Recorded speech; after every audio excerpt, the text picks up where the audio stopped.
The world sees Jackie Chan as a wholesome legend. They see his son Jaycee as an entitled disaster who rightfully ended up in prison. But what really happened inside this family is far more complicated than many are willing to accept. Jackie Chan admitted he never wanted a child. In fact, he said it was an accident. Like many fathers, he tried to make it work anyways, but he has been very vocal about his extreme shortcomings. He admits to never being home, cheating on his partner, and even physically abusing Jaycee. He even had a daughter with a mistress that he never talks to, and she refuses to accept him as her dad. And while you would hope that Jackie is trying to reconcile and reconnect with his children now that he is getting much older, that's not exactly the case. Today we're going to explore the complicated truth behind the Chan family, the story of how a generational curse shaped Jaycee's downfall, how he ended up in prison, and how Jackie Chan could not prevent it because he may have partially been to blame. Most people don't know just how poor Jackie Chan was while trying to make it as a stuntman in Hong Kong, China. He used to literally wait for people to leave food scraps on tables at restaurants so he could eat. Every day you're just very disappointed. I want to earn more money. I don't want to always call my father,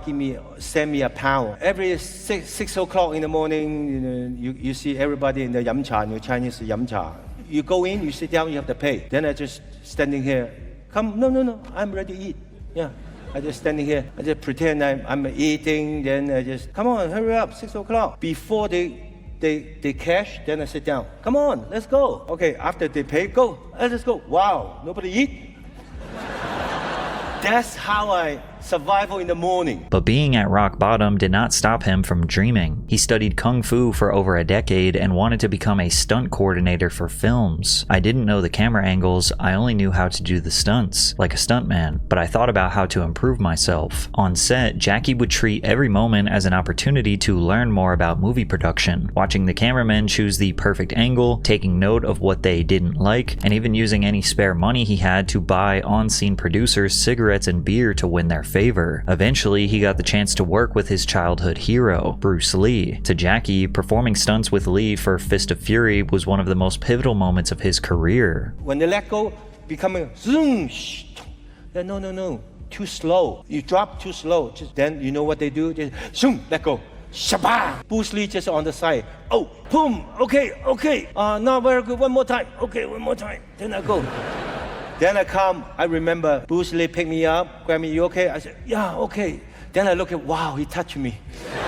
Unfortunately, this relationship could not flourish, as Bruce Lee passed away due to an allergic reaction to painkillers that caused swelling in his brain. Since Bruce Lee was a global superstar, the Hong Kong film industry was in a panic. They needed to find a new face to fill the void that Lee had left behind, and this is where Jackie Chan found himself filling the shoes of his idol, being groomed to replace Lee in a number of films like Shaolin Wooden Men, To Kill with Intrigue, and even a sequel to the movie they once shared, New Fist of Fury. However, Jackie Chan secretly hated that the industry was trying to make him into the next Bruce Lee. It was hard enough that he was pushed to replace someone he respected so deeply, but trying to copy Lee's exact style felt like he was trying to be someone else. And looking back, fans of Kung Fu movies seem to agree. The films underperformed at the box office, allowing Chan to convince producers to just be himself. Jackie said, everything at the time was Bruce Lee, so we decide we'll do the opposite. We be more fancy, more pretty, more comedy. Instead of kicking high, Jackie would kick low. Instead of sticking to traditional weapons, he got the chance to make things interesting with chairs, ladders, and anything he had on hand. And while Bruce Lee was serious, intense moments, Jackie chose to make it a bit more fun. He would make silly faces and introduce slapstick comedy to martial arts, the physical comedy that uses exaggerated actions in absurd situations. Like when he was working on this film, Police Story, where he used an umbrella to grab onto a bus in a chase scene. It was the first film where he got to take full advantage of a group that he assembled called the Jaycee Stunt Team, and it was also the action comedy element that gave him his first cult following. Not just because Police Story was an insanely entertaining movie, but because it showed the larger global industry that he wasn't afraid to do his own stunts, something that most actors did not do at the time. You did all the stunts yourself? Yes. All of them? Yes. You can tell. Usually when some other people doing double, you will see boom, boom, boom. Like this. When I doing things, after the stunt, I would turn around.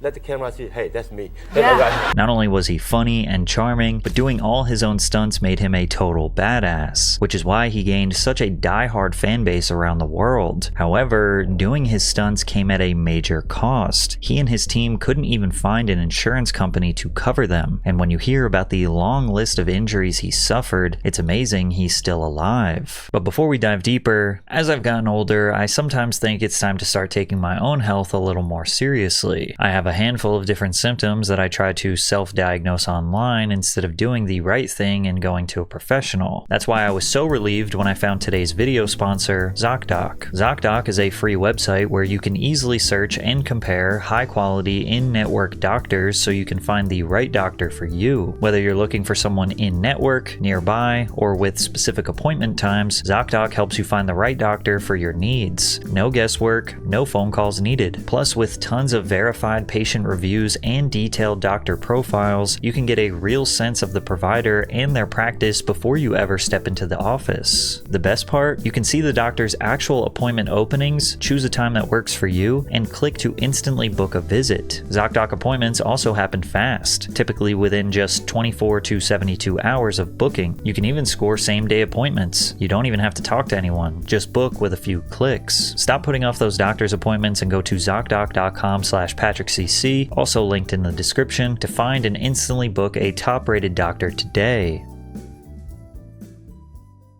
Throughout his early career, Jaycee suffered from severe burns, fractured bones in his chest, snapped fingers, a smashed eye socket, electric shocks, and definitely suffered from brain damage that would have killed the average performer. Like how he leaped from a cliffside in an earlier movie, Armor of God. Jaycee nailed it on the first take, but believing it was too slow, he decided to try again. After leaping onto the same tree he used in the first take, a branch snapped, sending Jaycee plummeting to the ground. The blow to his head was so bad, he never fully recovered. Because I fall like this. Right. Just tiny punch, boom. Then I get up, my back head, the boom, boom. If I head back, I think I'm dying. Right, the head first, but you made sure the head hit second. Okay. Then What was your injury? I don't know. I get up. They said, don't get up. Then suddenly I hear my ear, poo, poo. The blood comes out, and the hole's here. You had a hole in your head. 2 fingers. 2 fingers? Yeah. Take these 2 fingers. Oh my God! Yes! Yes! Yes! Yes! Yes! Open like this, like a boom. But this only added to Jackie Chan's aura as an industry legend. People loved and respected his willingness to put everything on the line for the perfect shot. Jackie Chan isn't even China's national treasure, he is the world's treasure. But while Jackie was becoming a massive global success, his personal life was filled with struggles and constant failure. He found himself in a relationship he never wanted, with a child he would barely see, and he didn't know how to handle it. He'd spend years living 2 separate lives, and his behavior started to seriously hurt everyone around him. In 1982, Jackie Chan found himself getting secretly married in a Los Angeles coffee shop to his wife and popular Asian actress, Joan Lin. The two had just discovered that Lin was pregnant with his future son, Jaycee Chan. And while others may have seen this as a blessing, Jackie felt like he was being held hostage. It was an accident which conceived Jaycee. I had never thought of getting married, but I felt it was akin to being forced to get married. At the time, Jackie had never even considered starting a family. He was still invested in his work and had no intentions of slowing down. According to Jackie, his opinion started to change when Jaycee was born. I took one look and saw that my son was double-boned too, which pleased me to no end. Only then did it sink in that this baby was my child, and then nothing else mattered. However, while Jackie might have felt this on the inside, his behavior told a different story. He would later admit that the money and success quickly got to his head. He went from dumpster diving for food to being a multi-millionaire in his 20s. On top of that, his stunts were extremely risky. He and his team felt like they could die at any moment, causing Jackie to live recklessly. He said, "All day I'd drink and drive. In the morning bashing a Porsche, in the evening bashing a Mercedes. Every day I was in this dizzied state. On top of risking his life on and off screen, he was spending money faster than he was making it. He and the Jaycee stunt crew would walk around with duffel bags full of cash and spend it recklessly. I wanted to go and buy everything I'd ever wanted in the space of a week. Is this the most expensive? With the most gemstones? Okay, Okay, I'll take 7 in cash. No need to wrap it up. Now, if Jackie were a single guy, this seems pretty typical for young celebrities with new money. But Jackie had a family now, one that he never took the time to see. Instead, he'd spend nights out at the club, cheating on his wife while Jaycee was home, essentially being raised by a single mom. According to Jackie, sex had also become an escape for him. His favorite was a girl he named Number 9, whom he'd visit whenever he felt the need to escape. Every night, Number 9 and I would squeeze into her dingy little cubicle, the low ceiling right above us. There were times when I noticed people were trying to peep through the cracks in the door at us, yet this little cubicle seemed like paradise to me. So when did Jackie make time for his son Jaycee? Well, Jackie said when he was a kid, he could only see me around 2 a.m. And sadly, it might have been a good thing that Jackie spent so much time away from Jaycee when he was very young, because he seemed to resent his family, and things spiraled out of control when Jackie physically punished Jaycee when he was just a toddler. I picked him up with one hand and flung him across the room, and he crashed into the sofa. With the amount of force I used, if he'd hit the back of the armrests, it could have been quite serious.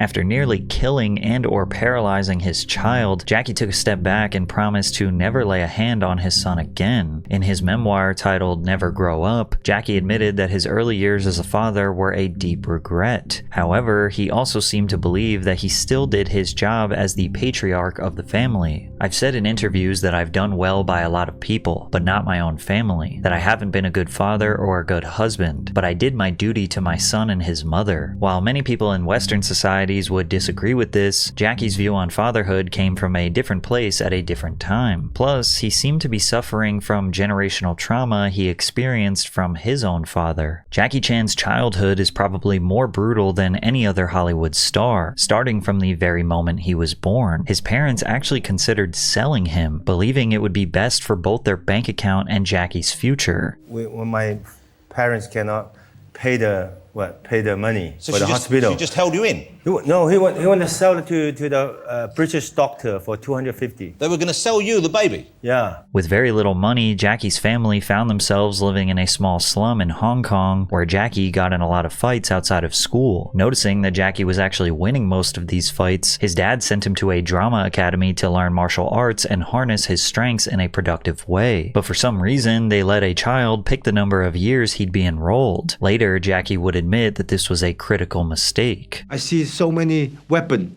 knife, stick. Oh, I can play around. I'm so happy. They said, we have a 3 year, 5 year, 7 year, 10 years. I said, 10 year, 10 year, 10 year. After I signed the contract, 1 week later, I cried like a hell. Then I remember 10 years is how long. And while the academy taught Jackie acrobatics, singing, dancing, and martial arts, this was more like military school that limited parental involvement as much as possible. When you take a look at some of the rules of the program, it honestly sounds like jail. If the China Drama Academy sees high potential in a student and sends him on tour, the parents are not allowed to object. If parents interfere with the tour life, a fine is to be expected. Parents must adhere to visiting rules. It is up to the school whether parents can visit their child or take them with them for a short while. If a student behaves in a naughty manner, the school must punish them. However, the school is only allowed to do so if the parents voluntarily consent. Voluntary parental consent is enforced by the school. In the event of illness, accident, or even death of a student, the parents do not receive any compensation. Unfortunately for Jackie, his parents did consent to all forms of discipline. He was constantly struck in the head, even if he wasn't doing anything wrong. If he were injured or struggling, his strength would still be tested. First is a run. Run without bouncing, with 2 cups full of water. And if you drop the water, a teacher will whip you. Then after that, upside down, handstand, 1 hour. 1 hour on your handstand? Yeah, Doing a handstand. 1 hour. Now, was that fun or was it just horrible? Horrible! And even though Jackie describes this part of his life as hell on earth, he uses it to judge his own son because he sees Jaycee as an example of bad Western discipline. My teacher, so tough. The team, we so disciplined. I can go home, put my shoes like this. I take off my clothes, I can fold them. Even in the hotel, I mess something, I will clean it up. My son, okay? I never see the shoes put like this. One on the floor, one in the dining room. Wearing the white shoes, running around because he don't wash his own shoes. But socks. you give him a shot? No, I can't. No? He sue me. When I see the old people like this, we get up, we bow. My son, like this. Yeah. After film, 6 months, 9 months, I'm filming. After filming, I go home, I open the door.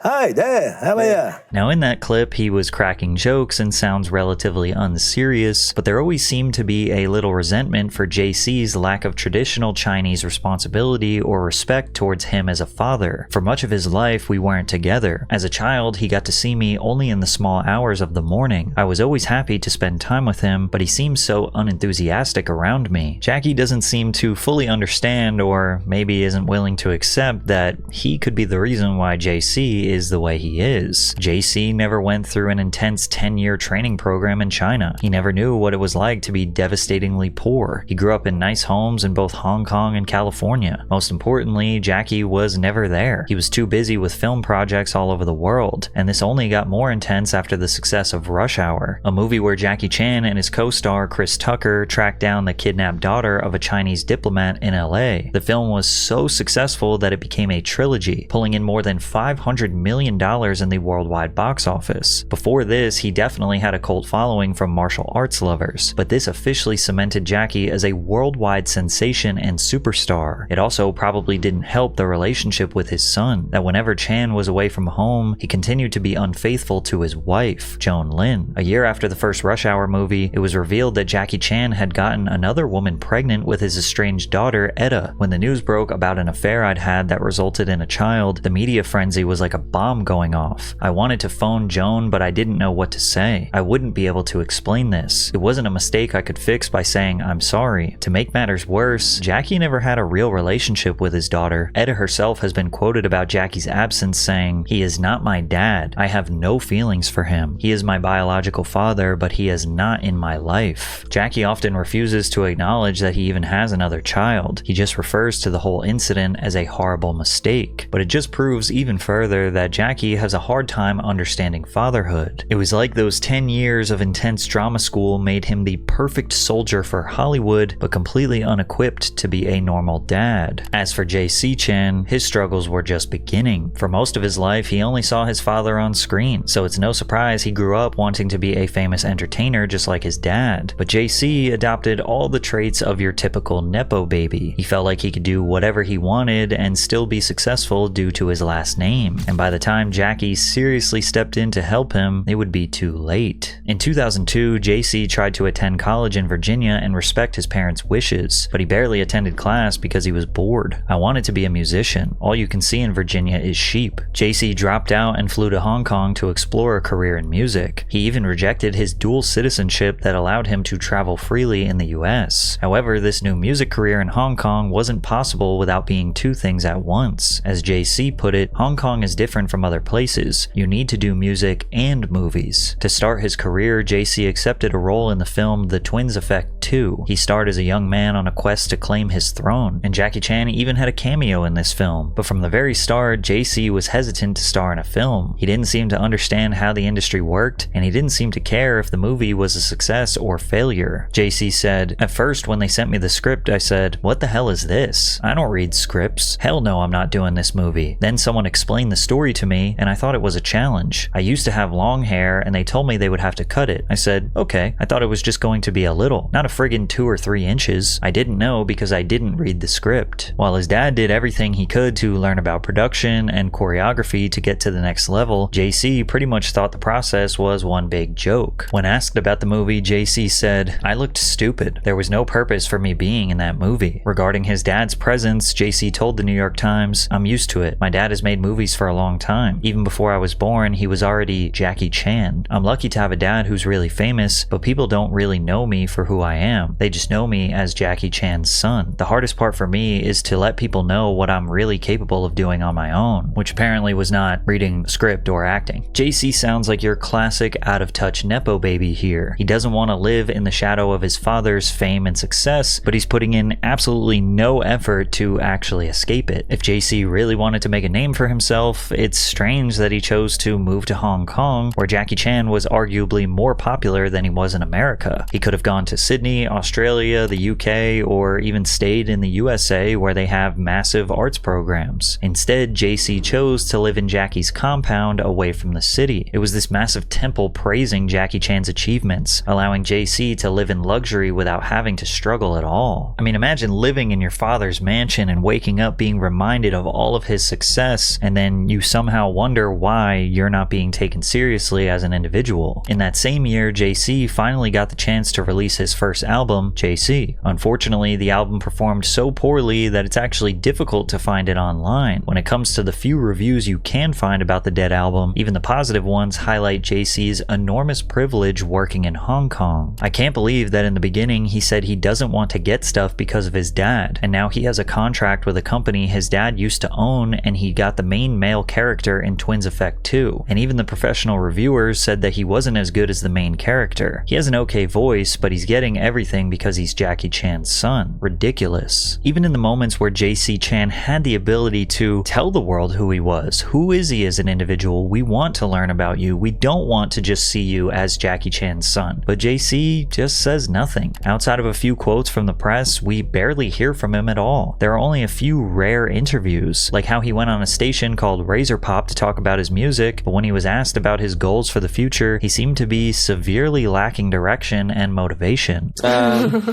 My music career? Yeah, your aspirations for your music career.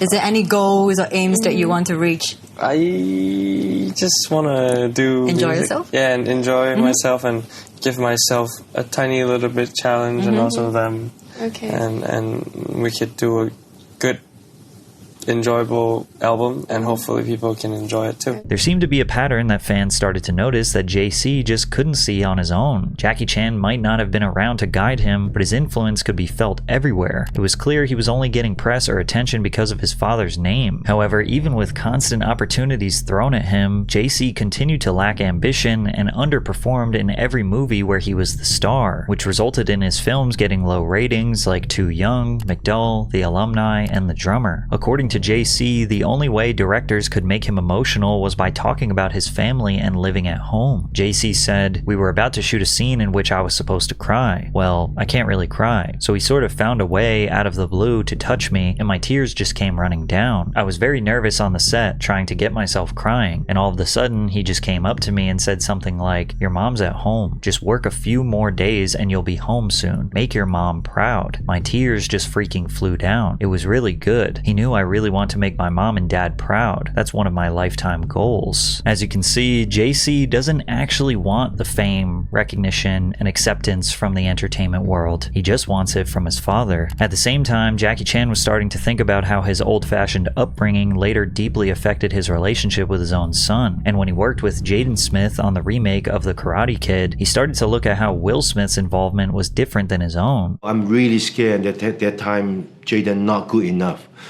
And after 3 months training, then I go to his house for rehearsal. Then he showed me everything. I just, wow, that's young kid. I said, look, behind him, I said, look, don't waste your son's talent.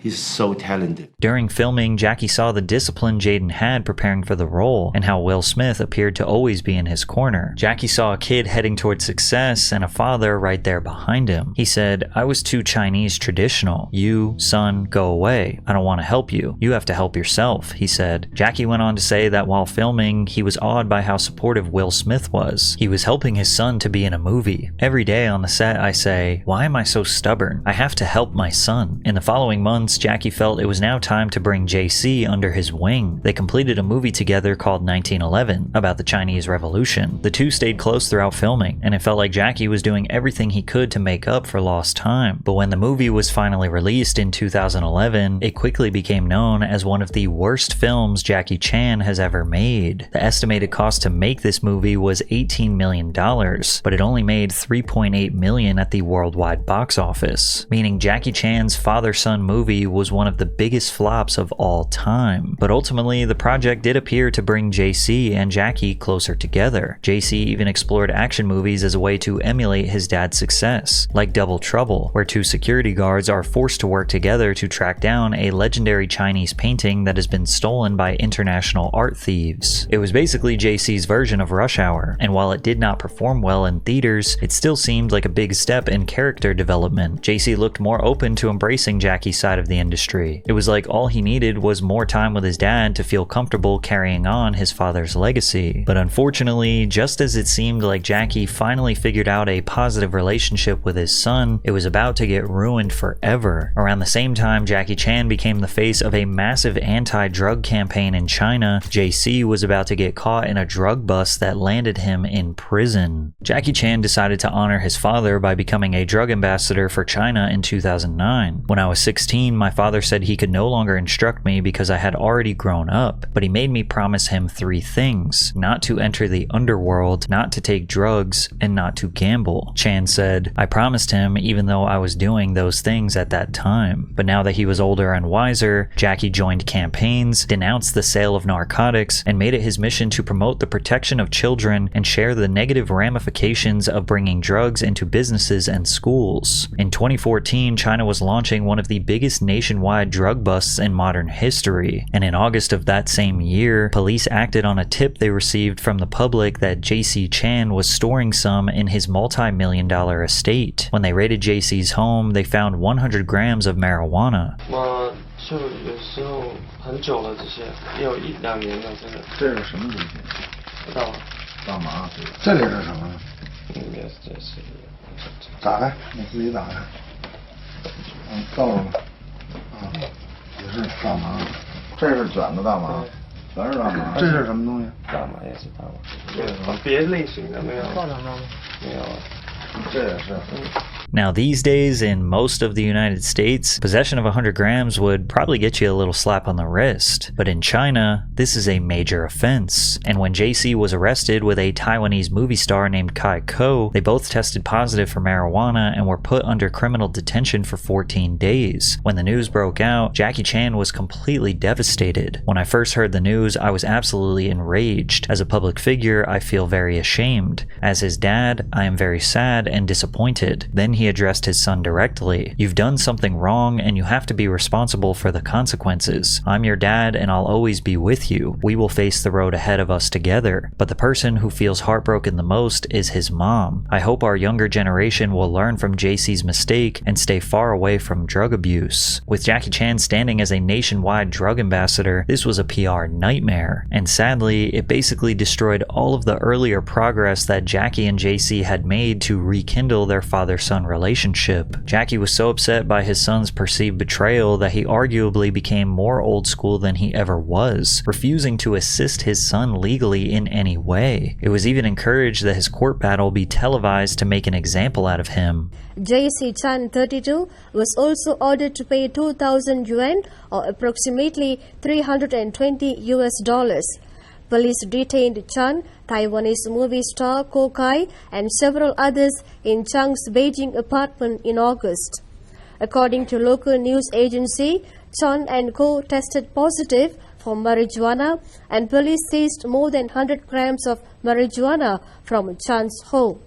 Maximum sentence for the charge against Chan was 3 years in prison, but the court said it showed leniency in the sentencing because Chan voluntarily confessed. In total, Jaycee would spend 6 months in a Chinese prison for possession and sheltering drug users in his home. However, Jaycee appeared to take all of this as a learning experience and was never publicly angry towards his dad for not bailing him out. He even kept in contact with Jackie during the 6 months and told him that he was working more than he ever did outside the system. And in a weird way, Jaycee going to prison made Jackie seem the most proud of him that he ever had in his entire life. Jackie even joked that prison might be helpful for everyone. So many rich people, like some of my friends, they take 10 days or a month to go to the mountain to purify. I think sometimes I should set up the jail holiday, force some rich people, even myself, to go to jail. These days, all the people need to do this because they're so busy. After Jaycee was released from prison, Jackie started sharing more about his relationship relationship with his son. He openly admitted that a part of Jaycee's lack of discipline was directly his fault. "I'm very ashamed that I haven't been a good role model. I want to start again, but I know that it's the mass media that will decide." He wanted to be more present in Jaycee's life and explained that he wants to help him more. And also my son, I don't want my father to help me.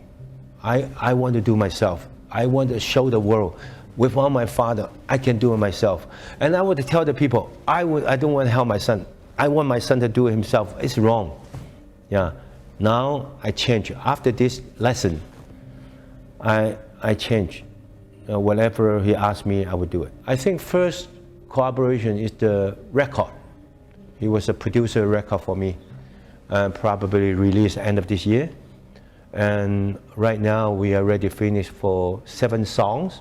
And probably there's one song we sing to each other. Yeah, I probably call him, backing him to help me to sing the song. Yeah, very good lyric. When he young, I annoy him. Huh? Annoying him. The song is, he sings some song, when I need love, where are you? Even you go to the wrong school. That's a true story. I said, sorry, I was busy, But now I just something like that. Yeah. I don't think I don't think he will sing the song. I don't think he will sing the song.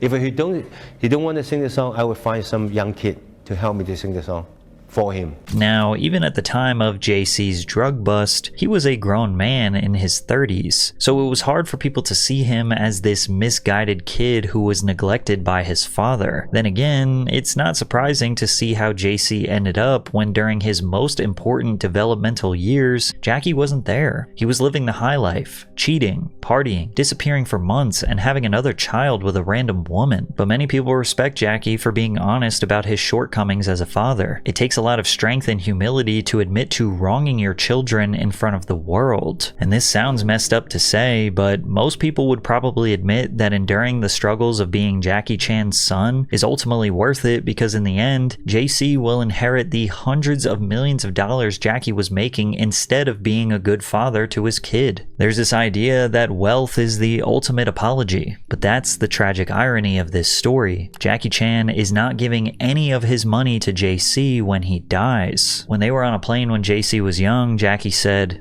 "You have no money now, so you sit here in economy. You have me as a dad, but other people don't. They have to fight their own battles. When you get to sit in first class because of your own hard work, then that's success." Regarding his net worth of almost $500 million, Jackie said, "If he is capable, he can make his own money. If he is not, then he will just be wasting mine." The father who was not present for the most important years of his son's life won't be present in his future either. Jackie is not giving any of his money to Jaycee, and instead giving all of his money to charity when he dies. It's kind of ironic that Jackie looked at Will Smith as the role model father figure, because many people in America would see him as someone who was responsible for his son's failure. But if you're interested in that story, check out this video.